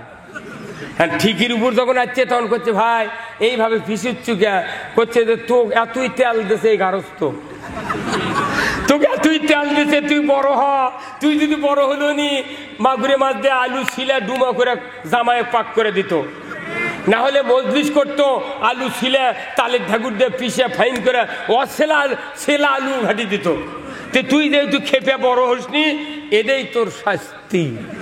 হ্যাঁ কথা কান, বাংলাদেশের মানুষ আর কাই হওয়া যাবে না, কাই হওয়া যাবে না। এবার আলু বড় হতে হবে। বাংলাদেশে বিশ্বের ইতিহাসে ইসলামী রাষ্ট্র কায়েম করে এদেশের কোন মানুষের মুখে আমরা হাসি ফুটাতে চাই। কারা কারা এই ইসলামী রাষ্ট্রের পক্ষে দুহাত তুলে দেখান। লিল্লাহে তাকবীর, নারায়ে তাকবীর, নারায়ে তাকবীর। আল কোরআনের আলো, আল কোরআনের আলো, আলেম ওলামা যেখানে, দুনিয়ার মুসলিম। লিল্লাহে তাকবীর। সব ভেদাভেদ ভুলে যেতে হবে। কে কোন দল করি, কে কোন রাজনীতি করি, কে কি করি আমাদের দেখার টাইম দেয়। সবাই মিলে এই বাংলাদেশে ইসলাম বিজয় করতে হবে, নচেত একজন মানুষের ঈমান থাকতে পারে না। আপনারা বলুন তো, ওযু করে যদি কেউ ভাই ছাড়ে ওযু থাকে থাকবে? রোজা করে দুপুরে ভাত খেলে রোজা থাকে? কেউ যদি নামাজের সূরা ফাতিহা পড়ার পর অন্য একটা গল্প করে, কিংবা আপনার ছেলে বলছে আব্বা আমাকে একটা গরু উত্তর পাড়ার মোজাম্মেল এই গরু খরচ নিয়ে যাচ্ছে, তখন যে আপনি সূরা ফাতিহা পড়ার পর বলেন যে এ বাবা মোজাম্মেলক দেরি করবার, আমি নামাজ পড়ে বাড়াই, নামাজ থাকবি? তাহলে আপনি নামাজ ভঙ্গের কারণ জানলেন, অজু ভঙ্গের কারণ জানলেন, রোজা ভঙ্গের কারণ জানলেন, আপনি ঈমান ভঙ্গের কারণ জানলেন না কেন? কবে ঈমান চলে গেছে করতা নদীর ভাইসা উঁচু বিমাদের দিয়ে ঘুরতেইছে। এমন কোন গ্রাম নাই, এমন কোন মহল্লা নাই একটা গ্রামের 14.5 আনা 15 আনা মানুষ সুদের কিস্তির সাথে জড়িত নাই। আমার দুঃখ, আমি যখন কোরআন পড়ি, বয়স কম হলো না ভাই, প্রায় 65 বছর বয়স। আপনাদের তো আল্লাহ সুস্থ রেখেছেন, যেরকম আলহামদুলিল্লাহ। কোরআনে আল্লাহ বলেছেন আহাল্লাল বাইয়া হারামার রিবা, ব্যবসা হালাল সুদ হারাম। এটা বলার পরেও মানুষ হালাল ব্যবসা হয়নি, কথা ঠিক কিনা? হ্যাঁ, যে ব্যবসা যাচ্ছেন সেটি লুটপাট। কেরে মক্কা হজ করবে যাবে মানুষ, এই মক্কা কি আগে গেছে না আরো আগে যাচ্ছে? এই দিন হ্যাঁ, ভারত 2,10,000 টাকাতে হজ করে, আর বাংলাদেশে তার 7 লাখ। কারণ মানে সিন্ডিকেট করে হজের লাইসেন্সের সাথে যুক্তি করে এই নেতারা করছে কি, টাকা বাড়াও, ওরা তো টাকা আছে তো দিবি তো। কতক্ষণ এই হজের ভলেন্টিয়াররা মুআল্লিমরা 1 লাখ মারিছে, ওরকম দেশে 3 লাখ, আর সৌদি আরব সব প্লেন ভাড়া দিয়ে আর 3 লাখ। এইরকম ভাবে সিন্ডিকেট করে হজ করছে, সিন্ডিকেট করে চিনির দাম বাড়াছে এস আলম গ্রুপ, কথা ঠিক কিনা? এই বাংলাদেশের শ্রেষ্ঠ ব্যাংক ছিল ইসলামী ব্যাংক, এই এস আলম গ্রুপ এই ব্যাংকটা হাতে নিয়ে সরকারের সহযোগিতায় নিয়ে 50,000 কোটি টাকা উধাও করে দিয়েছে। এই ক্ষতির জন্য আজকে আমাদের দেশের অবস্থা। যত টাকা গণভবনের আলমারির তলে থেকে বাড়াছে। আমির হোসেন আমুনে কেলাম বাপ রুই যখন সংসদে কথা কয়, ওর গায়ের কুস্তিং করে কাঁপি বাড়ে, ইনকে করে কাঁপি। ওরই বাড়িতে 5 কোটি বাড়াছে। কানামানি কালামানি 70 লাখ টাকা লেপলে দিচ্ছে, ওখানে নৌকাতি পিঠা কারেলেছে। কত টাকা? 1600 কোটি টাকা বাড়াচ্ছে। আর একখান থেকে হাজার হাজার লক্ষ লক্ষ টাকা বাড়াচ্ছে। রূপপুর পারমাণবিক বিদ্যুৎ কেন্দ্র থেকে 59,000 কোটি টাকা লুট করেছে এই শেখ হাসিনার ব্যাটা। এই টাকাগুলো যদি খালি ইউরিয়া সার ভর্তুকি দেওয়া হয়, খালি জয়ের টাকা ভর্তুকি দিলে ইউরিয়া সারের বস্তা 20 টাকা বস্তা হবে।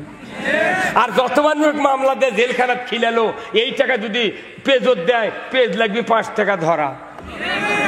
আর যেগুলা টাকা ব্যাংকত লুটপাট করে ওরা নিয়ে গেছে, এই টাকা আসলে চাউলের দাম হবে 4 টাকা কেজি। এগুলো আমরা কই দেখে আমাকে ধরে কয় এরা গিলা কবিকা আমাকে পক্ষে তেল মারবি তেল মারবি তো তেল মারি চলো বয়তুল মোকাররমের ইমাম পলাশুগা এই কথা বয়তুল একটা মসজিদের ইমাম পলালুকে উনি জানে আমি যে শয়তানের পেছনে তেল মারিছি যদি জনসম্মুখে যায় আমার হাড্ডি থুবে না। এই কথা কোন না আবার কাফিলউদ্দিন সরকার অনেক দিন থেকে কোরআনের তাফসীর করতেছিল রেডিও টেলিভিশনে, কি সুন্দর কথা। সেই মানুষটা ফাউন্ডেশনে ঢুকিয়া উনি একটা হাসিনা জান্নাতি ঘোষণা দিতে পারে। বাপরে খায়াতে শুয়োরে লাগান তাজা হতে রে কথা কর। কাফিলউদ্দিন সরকার হচ্ছে শেখ হাসিনা জান্নাতি, তুই খুঁজে পাওয়া যাচ্ছে না, তুই এত বড় জান্নাতি।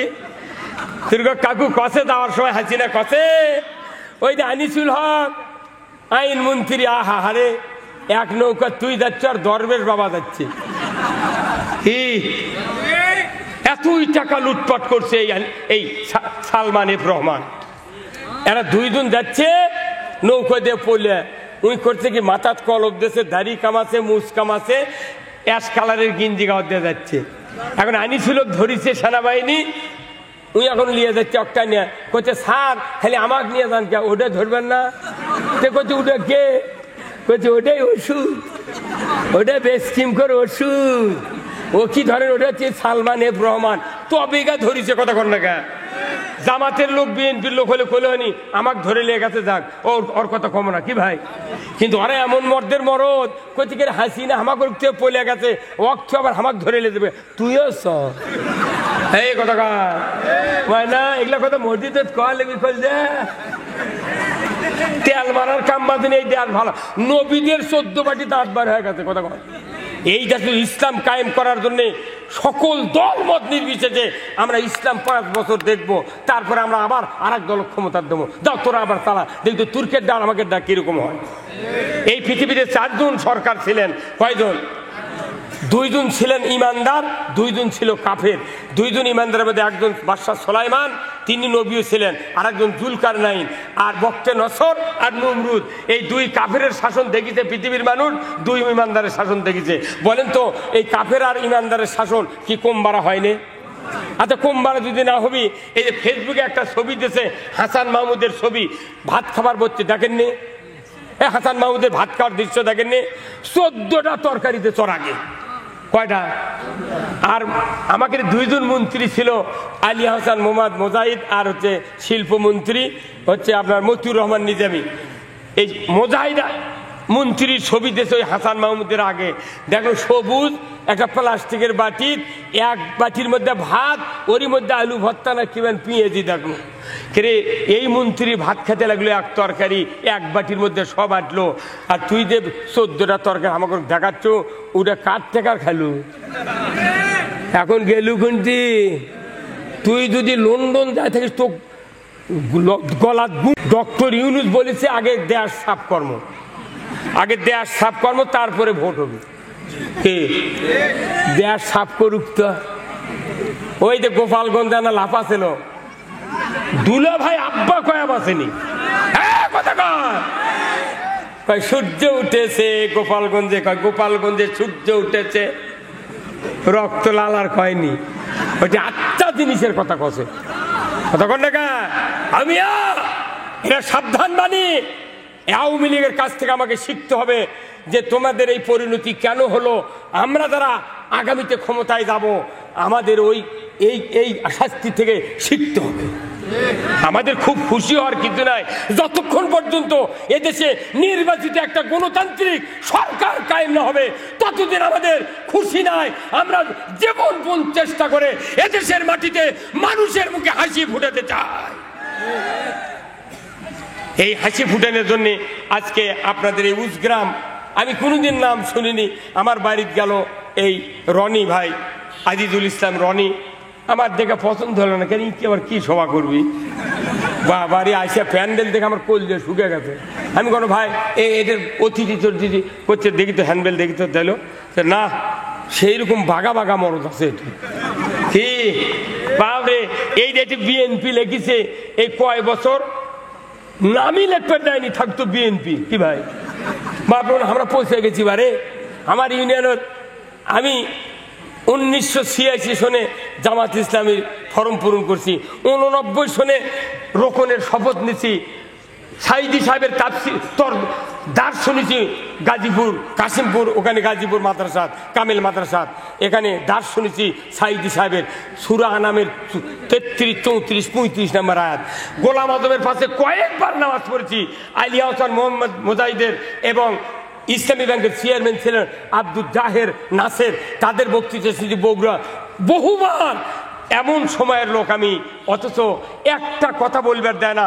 আমাকে মনে হচ্ছে নাচের পুতুল, যাই দেখে তাই মনে হয় গালে কয় এরা পালো কি, কয় এরা কোরআনের কথা কবি কে, আমি কমতে তুই কয় তুই করে তুই পাতে নামাজ পড়বায়। পায়খানা করে ঢেল মোস্তাহাব নেওয়া, গরমের সময় কোন ঢেল আগে কোন ঢেল শীতের সময় পরে উনি জানে না, অথচ আমাদের উপর খবরদারি করছে। এই সুযোগ বাংলাদেশে কি আবার দিতে চান? দিতে চান? যে ভাইরা এই কাজ করেছেন তাদের বিরুদ্ধে আমাদের প্রতিশোধ নাই। আপনারা দেখেন, একটু শান্ত হ্যাঁ, ইসলামের দেশে চালু হলে আপনার মায়ের কোলে থাকবেন। যত অমুসলিম ভাইরা আছে এলাকার, আমরা মন্দির, আমি 4 দিন রাত্রে মন্দির পাহারা দিয়েছি, হিন্দুকের বাড়িতে গেছি। এত পাহারা দেওয়ার পরেও আমার নন্দীগ্রাম থানার ভাটরা ইউনিয়নে হিন্দুর একটা খ্যারের পালাত আগুন লেগে দেয়, আমাদের বিরুদ্ধে ষড়যন্ত্র করছিল। আমরা যে লোক খ্যারের পালাত আগুন লেগে দিয়েছে তাকে আমরা তাড়িয়ে ধরেছি। ধরে দেখি যে ওই স্বজাতি, ওই নৌকার স্বজাতি, এদেরকে ব্যবহার করে যারা দেশে মানুষকে অপমান করেছে, তোমাদেরকে না বলি সে পালিয়ে গিয়েছে, কেউ কারু তোয়াক্কা করেনি। আসুন না আমরা ভেদাভেদ ভুলে যাব, আমরা সব এই বাংলার এক বাক্যে বাংলাদেশে আমরা কারোর উপর হানাহানি নাই, মারামারি নাই। খালি একটু সুযোগ দেন, বাংলাদেশে জেলখানায় কোনো আসামি থাকবে না, কোনো আসামি থাকবে না। চোরের হাত কাটার আইন কায়েম হবে। একটা চোরের হাত কাটার আইন দৃশ্য বয়তুল মোকাররমে যদি আমরা টিভির মাধ্যমে, ডিশের মাধ্যমে দেখাতে পারি, 14 বছরে বাংলাদেশে কেউ চুরি করবে না। তাহলে চুরি করে ধরা পড়লো না, জেলখানাত কে? জেলখানাত বিলাই থাকবি আর কুত্তে থাকবি। কথা কয় বাপরে, জেলখানার মধ্যে আমি 10 বার গেছি জেলখানাত। আমার বগুড়া ফাপড় থেকে ধরে নিয়ে আসি, আমাকে মামলা দিল, বিরাট মামলা দিল। আমি থাকি সাপাহার, থাকি হেমায়তপুর, মামলা দিতে দিতে 14টা মামলা, 32 বছর হলে আমি রাজনৈতিক মামলা খাটতেছি। তারপরেও তাদের আক্রোশ মেটেনি, ফাঁসি দিল আমাদের নেতাদেরকে, তাও মিটল না। এত লোক গুম করলো, তাও মিটল না। আয়না ঘরত খালি মেডিসিন দিয়ে লক্ষ লক্ষ মানুষকে মারা ফেলে দেয়। হাড্ডি পরে আছে কি ভাই, গাড়ির চাতার লাগান, ধুরার লাগান, দেহ পরে আছে, কি মেডিসিন দিচ্ছে? এমন ভাবে ওই চামড়া, হাড্ডি, গোস্ত আর চামড়া গলে গেছে, এমন ড্রেন আছে। আমাকে যেদিন ওই ফেসবুকে আমার ব্যথা দেখালো, আব্বা হাত যদি দুর্বল হয় তাকে দেখতে মানা করছে। সত্যি যখন ওই দৃশ্য আমি দেখলাম, চিৎকার দিয়ে আমি পড়ে গেলাম, আল্লাহ এই জাহান্নাম বাংলাদেশে তারা তৈরি করেছে, আল্লাহ তুমি তাদেরকে অপদস্থ করো। আল্লাহু আকবার। এই দৃশ্য আপনারা দেখেন নাই? কি অবস্থা হয়েছে দেশের, হাজার হাজার মানুষকে, লক্ষ লক্ষ মানুষকে এইভাবে হাড্ডি মাথার খুলি পড়ে আছে। এটা কি আবার চলুক আপনারা চান? আমার দেশের সকল রাজনৈতিক দলের যত ইমানদার আছেন, অমুসলিম ভাইরা আছেন, এই দেশটাতে একটাবার ইসলাম চালু করে দেখেন যে আমরা কষ্ট দিই না পাহারা দিই না শান্তি দিই। ব্যাপারই নয়, বাংলাদেশে যে ইনকাম হয়, যে অর্থ আছে, যে সোনার ফসল হয়, এই বাংলাদেশে কোনো জিনিস এত দামে কেনা লাগবে না, এত দামে কেনা। হায় হায়, সব ইলশার মাছ, আরে ইলিশ মাছ যেটি ফিড লাগে না, কিছু লাগে না, বারে ফিড লাগে না, খোল লাগে না, পানি লাগে না, খুদের ভাত লাগে না, সেই ইলশার মাছ 16 বছর হলে আমরা খালি জাটকা দেখতে পাচ্ছি। আর ফত্তালি বাজারত গেলে কয়, হুজুর 2200 টাকা কেজি লিবেন আর 600 টাকা কেজি তুই মুদিক খিলেলু। আমি মনের দুঃখে 1.5 কেজি ইলশা নেওয়ার জন্য বরিশাল গেছিলাম এই কয়েকদিন আগে। বরিশাল থেকে 3টা মাছ কিনে নিয়ে যাচ্ছি 7,500 টাকা দেয়া, খালি শোল ফলক দেখানোর জন্য, বা বড় মাছ তো বগুড়া পাই না, এই 7,500 টাকা দেয়া 3টা মাছ কিনে নিয়েছি। শোভা করবে দা বরিশালকে সাগরের থেকে আমি দেখলাম, ওখানে সাগরের থেকে হাজার হাজার মন। আমি বললাম ভাই কত কোটি টাকার মাছ আছে ডেলি সাগরের থেকে? ওই বড় ব্যাপারী দেয়, তাই বললো হুজুর আপনার চিনা চিনা লাগতেছে, আপনি কি ফেসবুকে ওয়াচ করেন নাকি?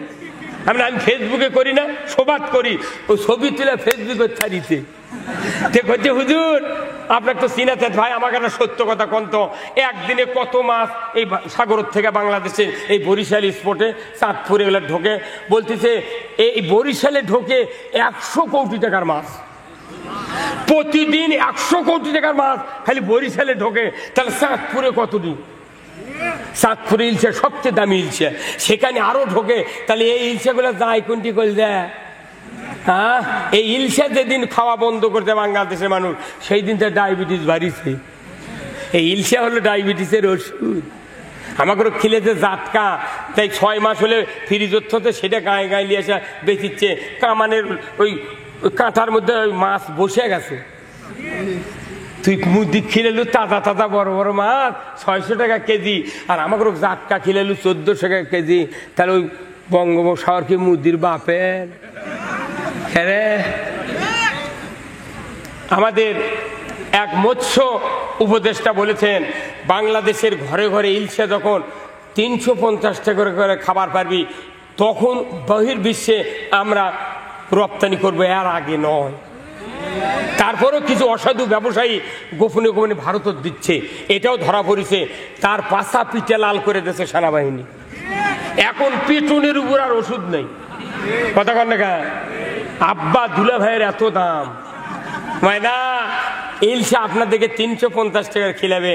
এই যে উপদেষ্টা ছিল নির্বাচন কমিশনের, একটা উপদেষ্টা ছিল সাকওয়াত, এই সাকওয়াত উপদেষ্টা বসেই করছে নতুন মুখ দিয়ে আপনারা দল গঠন করেন। কতি ছাত্র সমন্বয়রা এমন মিছিল করেছে, ওর পদত্যাগ করে ওর কত তুই পাট পাকাবো আর থাকবো। কথা মনে করবেন না, সেই ব্যথা চলতি আছে। 14 জনে দেশ চালাচ্ছে রে, কতক্ষণ এবারে কয়জনে? 14 জনে দেশ চালাচ্ছে, 1 টাকা চাঁদা নেওয়ার কেউ সাহস পাচ্ছে না। আর lakh lakh police, BDR, army, 360 জন হচ্ছে এমপি, মন্ত্রী, সচিব, আমলা, এই দিয়া বাড়ি বাড়ি পুলিশিং কমিটি। কি একটা কোম্পানি নামিয়েছিল, গায়ে গায়ে পুলিশিং কমিটি বানাছে। হ্যাঁ কতক্ষণ? এটা কোনো সংবিধানের কোনো আইন নয়। পুলিশিং কমিটি মানে কি? এরকম বানাচ্ছে, ওরকম দেয়া যে কে কে কোন সমাবেশে যায়, কে কি করে, এরকম নামটা খালি থানার দেবো। এই হুজুর কথা কন না, মসজিদের হুজুরও কোন টাইপের বক্তৃতা দেয়, তুই খালি থানার ফোন করবো, আচ্ছা গ্রেফতার কর্ম। এই পুলিশিং কমিটি লয়, ওরকে এই সাধারণ মানুষের মধ্যে ডিবি সেট করছে ওরা। আমাকে ওটকের মোট হেরে চলে গেছে। এমন যে পাটগুলো হারাসু, তোরা হারাস না, তোরা আয়, তুর্ক গিয়ে আমরা আল্লাহ রাইন চালু করবো, আয় বাবায় কি না, এগুলা সব মনে আছে, সব মনে আছে। আমি জেলখানাটা ছিলাম 21 দিন, আমার ছেলের মধ্যে রাখছিল। 200 পাহাড়ের বল আমার বুকের উপর। এই গাড়ি ধর চেয়ারম্যান হচ্ছে আব্দুল সাত্তার, আর তালোলার ইউনিয়নের চেয়ারম্যান হলো নজরুল। 2 বাঘের মধ্যে আমার তো ঠ্যাক্সি এলো। ওরা 2 জন খালি কান্দে, আমি সারা রাত কান্দিছি, সারা রাত কান্দিছি, আর গজল করছি, ক্যারাট করছি। তখন এই জেলখানার পুলিশ হুজুর আপনি এত গজল করেন, আপনার ঘুম ধরে না? আমি ভাই ঘুম ধরে না, আমার ঘুম পাড়ার জন্য টিলিয়ে যাচ্ছে তোরা কথা কর। এই আমার বক্তৃতা গজল শুনে ওই পুলিশ চোখ দেখ পানি বার করছে। তখন কইতে হুজুর আপনার যদি করো তো আর 5 নাম্বার লকাবেদি আপনি থাকবেন? আমি না, আমাকে দিলে থাকবো।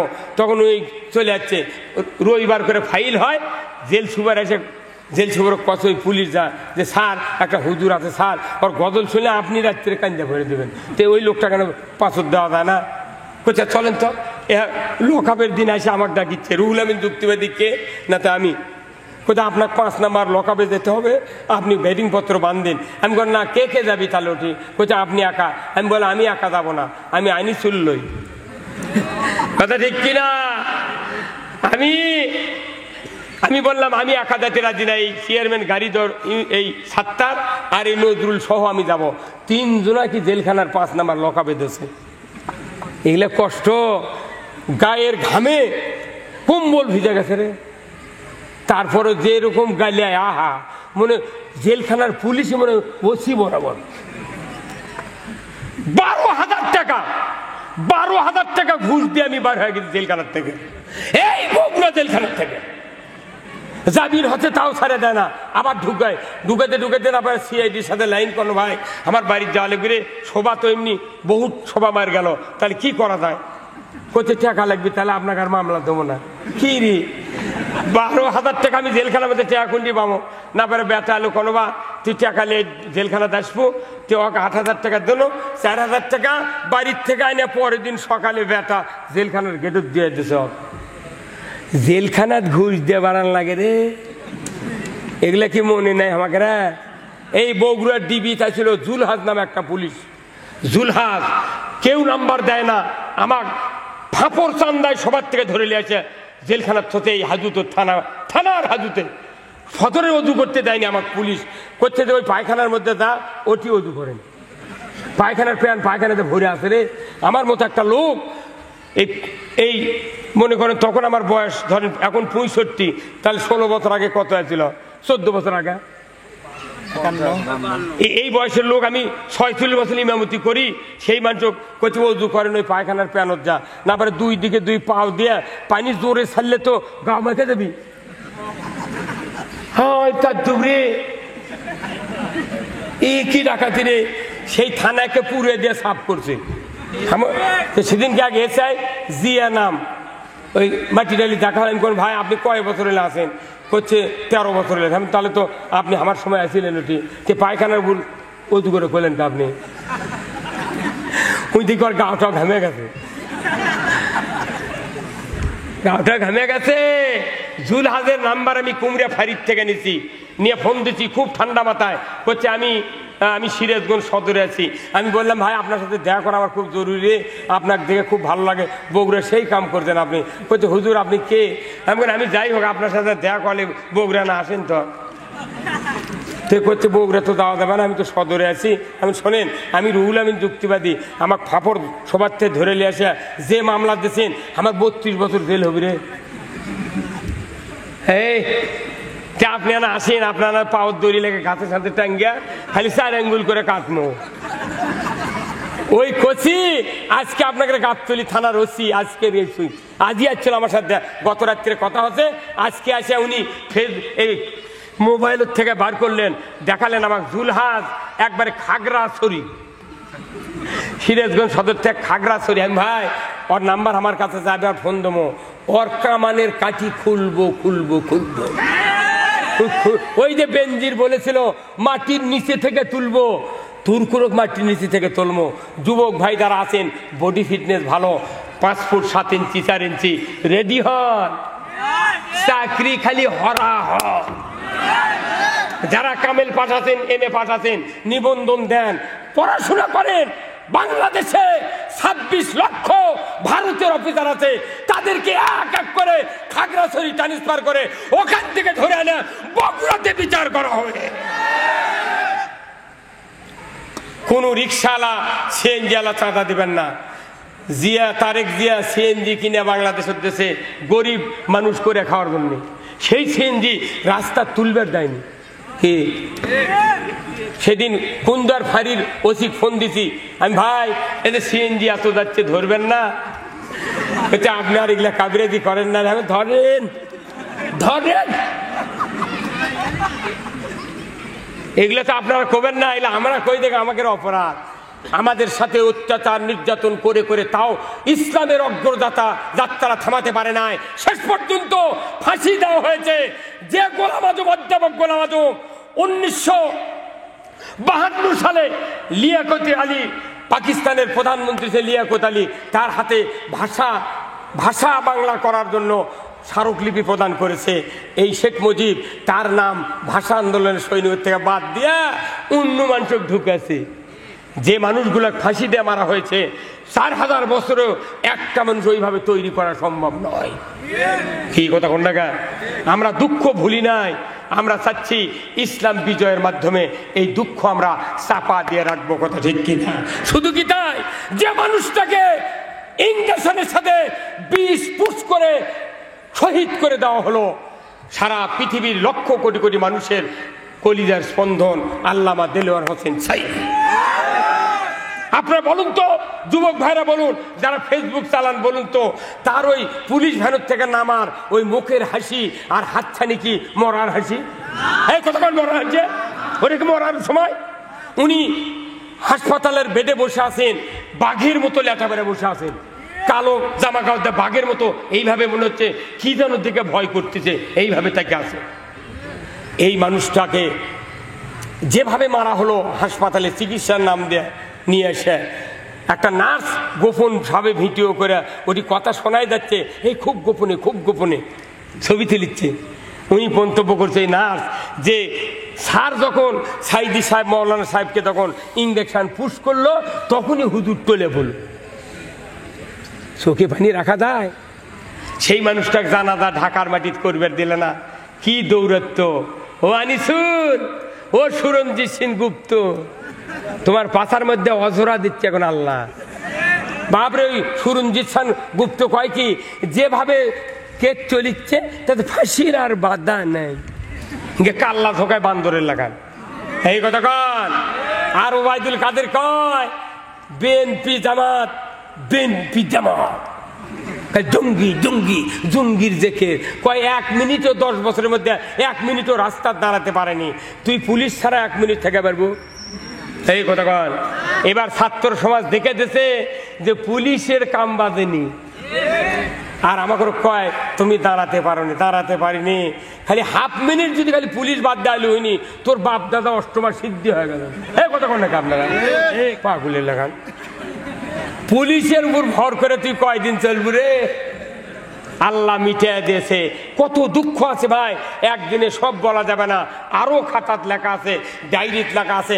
আপনাদের সহযোগিতা যদি আমরা পাই, এদেশে ইসলাম কায়েমের মাধ্যমে নারী পুরুষ মেহনতি মানুষ, অমুসলিম, হিন্দু, বৌদ্ধ, খ্রিস্টান, যত জাতি বাংলাদেশে আছে সবার মুখে আমরা হাসি ফুটাতে চাই।